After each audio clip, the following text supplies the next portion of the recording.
OK, let's kick off our news review, shall we? This morning I'm joined by political reporter for Politics Home, Tom Scottson, and campaigner, author and broadcaster, Natasha Devon. Thanks so much for your company this Bank Holiday Monday. So let's kick off then with a story in the Times today.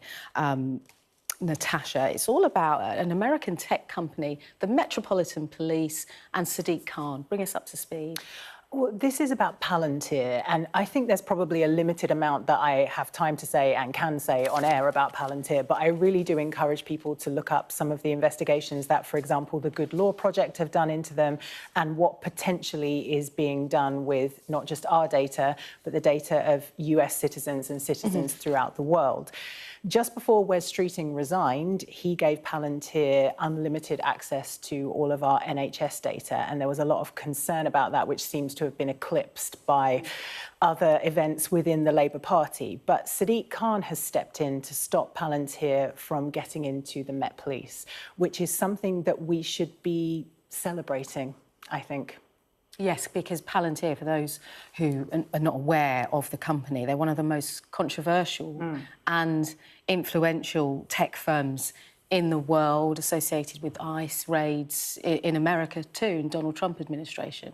There was also a story this week about how the Palantir systems within the NHS are actually slowing down the responses, that the old technology the NHS had was actually better. So it isn't even improving the efficiency of the organisations that it's got its tentacles into. We really need to understand why Palantir is seeking to have so much control over the systems of the UK and what it's going to do with all of that data. And until we have that information, we should be doing exactly what Sadiq Khan is doing. Yeah, so on the one side, you've got supporters of Sadiq Khan saying, actually, the Mayor of London, he really does have the responsibility to scrutinise you know, tech firms. It's not just about value for money, essentially, is it? And it's a public body, that's really important too. But critics are arguing, Tom, that this risks becoming political intervention. That's been the critics on one side of this row that's brewing, especially when police forces are under pressure.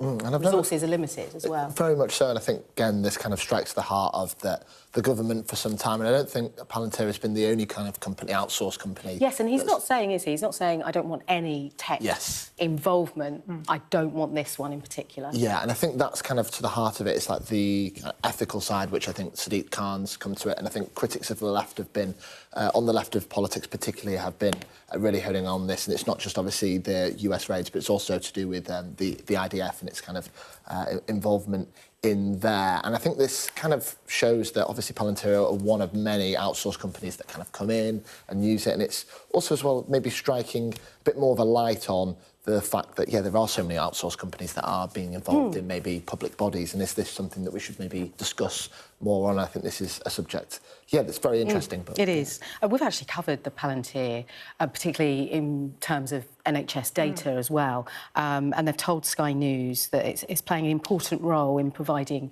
individual patient care, improving patient care rather, helping to deliver 100,000 additional operations, a 12% reduction in discharge delays, and the removal, they say, of 675,000 patients from waiting lists. So that's just their right of reply. But I think this is a really big story, and it's beyond essentially City Hall and the Mayor of London. It has huge implications. Right, we're going to move on now. The front page, I believe, Tom, of the newspaper. It's a story that the government wish would go away. It keeps coming back. And it's embarrassing text messages will expose, the report that the paper says, cosy relationships with Peter Mandelson. Yeah, and it's a very difficult story for the government. We've had the first wave of Mandelson files that came out a couple of months ago now. This is the second wave, and it's a very difficult time for Keir Starmer because he's facing maximum pressure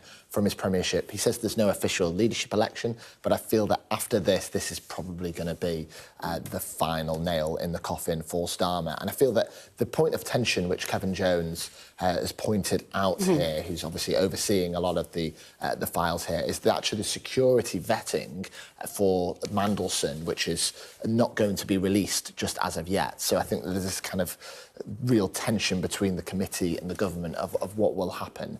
And I feel that this is kind of probably symptomatic of what happens with people that are, you know, incredibly high-powered positions, people like Mandelson and ministers, that they want a cosy relationship. They want to use them as much as possible to gain leverage. And I feel this really could open a huge row in our political system. And it's kind of ironic with something like Starmer, where he didn't even want Peter Mandelson to be the US ambassador. And now this could be the man that actually brings down his premiership. He was even floating the idea of George Osborne, you know, taking that role. So it's really interesting, the influence around Keir Starmer at the time and this decision. Whatever happens, Natasha, it does reek of a Westminster political elite, and for the electorate, that doesn't sit well with many people. I think it is important to remember, though, that pretty much all of the newspapers were celebrating the appointment when it happened. And now that the tide has turned, are really keen to use it as yet another stick to beat Keir Starmer with. And as much as it wasn't the correct decision to make in retrospect, you have to feel for Keir Starmer, I think. Yeah. OK, another story worth talking about this morning then. Millions of people on weight loss injections. Essentially, they're being warned they could suffer long-term damage if they don't adjust their eating, their exercise, essentially weight loss jabs. You can't just take them and do nothing else alongside them. I actually have been doing some research into GLP-1s for my work in schools because there are so many educators that are worried about young people obtaining them off-label, and this is where the real concern is. If you take them under supervision of a GP, they're much, much safer. But there's estimates that up to 1 in 10 people in the UK could be taking these medications. And there are some real concerns around malnutrition. Up to a third of people who take GLP-1s are malnourished. And as much as obesity is linked to a host of diseases, so is being malnourished. So the idea that it's going to save the NHS all of this money isn't necessarily true.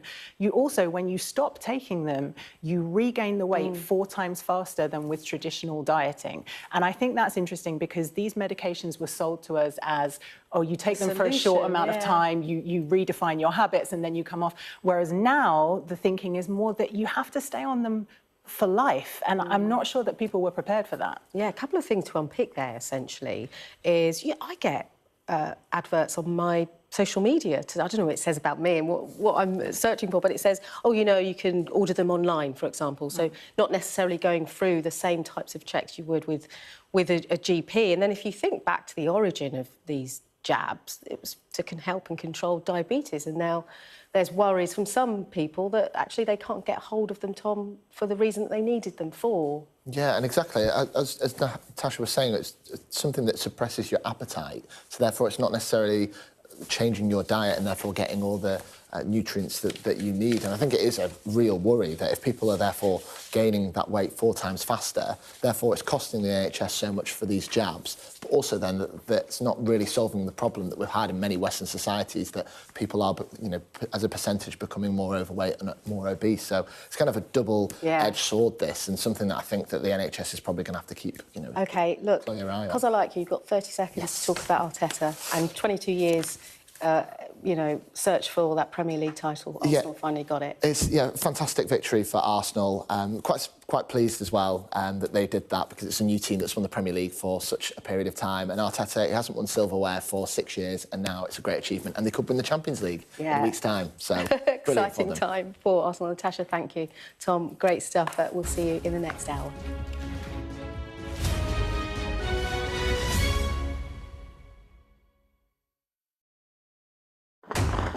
We're trying to see as much as we can.